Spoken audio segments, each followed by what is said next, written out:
Right, my engineering skills are kind of not very good, so I'm gonna, in an attempt to increase my engineering skills, I'm gonna start taking apart random stuff. I'm gonna try and take apart a thing every now and then, and see what I can salvage from said thing, and maybe I can use it to build something that's not that original thing. Here we have a pressure cooker that I found. This one is, well, it's very broken. It just broke. The heating element stopped working for some reason. I'm not sure why, but maybe we'll find out today. I'm going to try and take apart some wires. We've got a pressure switch, which was attached to the side so that the thing doesn't accidentally go kaboom. We've got this other temperature switch on a spring. We've got a heating element, which is very wet, and I'm pretty sure this is actually what went wrong with it. It's just short-circuited because it was covered in moisture. It probably was shorting the thing out.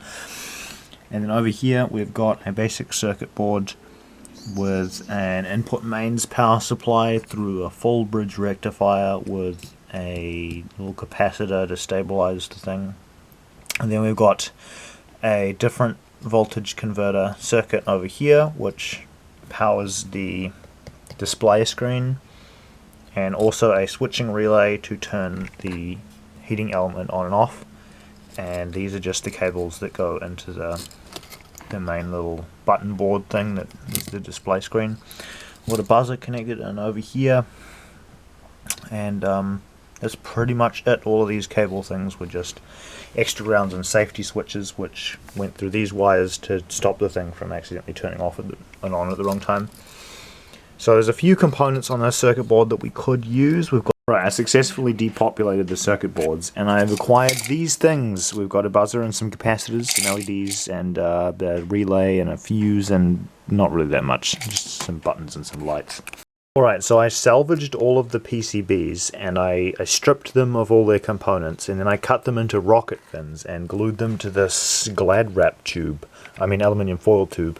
And then I glued that to another aluminium foil tube, but of a different size, and then I snipped all the edges and put them in the center, and then I used the body of a laser pointer that I bought that was the wrong size and I didn't have any batteries for it. I used this as a shell backing frame, and then I used metal casing cuttings from the pressure cooker to make a compression chamber, which I then wrapped two matchbox strikers filled with match heads in the tip to make an improvised Armstrong detonator.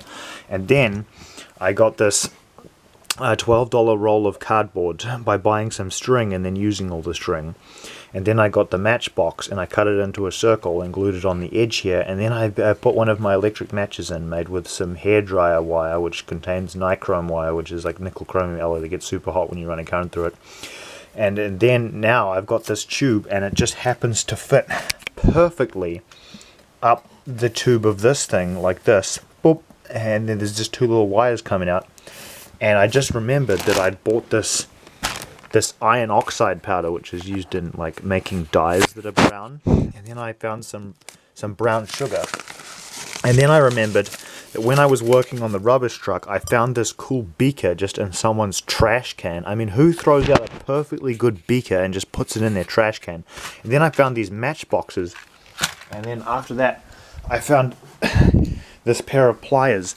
So now I'm going to break up all the match heads and put them into the base of this thing so that there's a potassium chlorate charge as an igniter that should hopefully be enough to set this next mixture off, which I'm going to make using iron filings, rust powder as the oxidizer and sugar as the fuel. And I'm not sure if it's going to work because we're kind of making sugar thermite here, except instead of aluminium powder as the fuel, we're just using raw sugar. So I'm not really sure if this is going to be a reaction that works or not. It might still need an oxidizer like potassium nitrate that's a little more exciting. I don't even know what type of Fe whatever O is on the end of this brown powder, but we're going to see what works. Now I'm going to go ahead and take some brown sugar from the kitchen because silly me used up all of the caster sugar making, I don't know, bread or something a while ago. I think I baked a cake or something and it was delicious and I used all the caster sugar. So now we're going to use like 20% sugar, and then we need most of it to be oxidized. Okay, so now we've got sugar and we've got iron oxide powder, and we're just going to mix it together inside this beaker to make a really primitive rocket fuel. Okay, this might be a terrible idea, but I'm going to go ahead and pour this improvised dodgy as anything rocket fuel that hasn't even been mixed properly into here, but I'm going to need a funnel. So I'm going to go ahead roll up a piece of paper from my printer. Here we go. I'm going to roll this piece of paper into a funnel. I'm going to get the scissors. I'm going to snip the end. I'm going to pour it in here. And hopefully we will have our rocket motor. Oh yeah.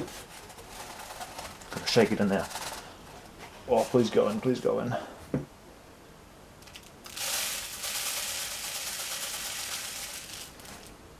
He's looking down now. Come on, come on. Don't be shy, little guy. Oh, come on.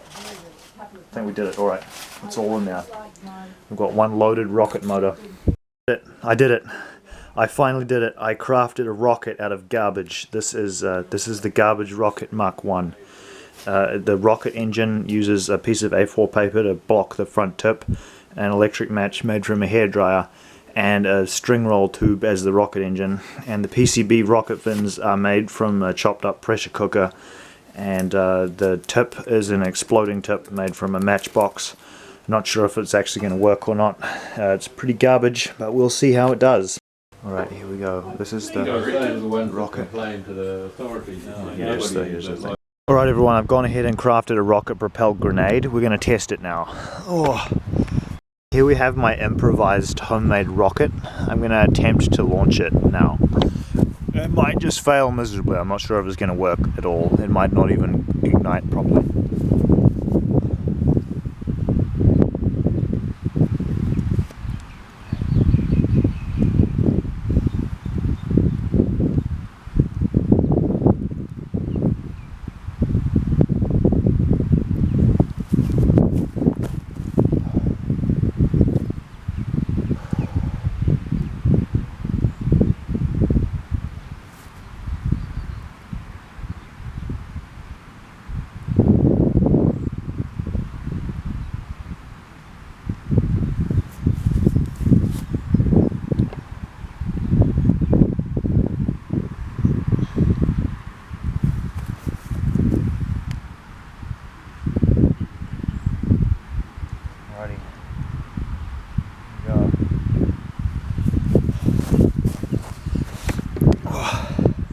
We shall see whether or not my homemade missile will actually work or not. It might just do nothing. I'm not really sure yet.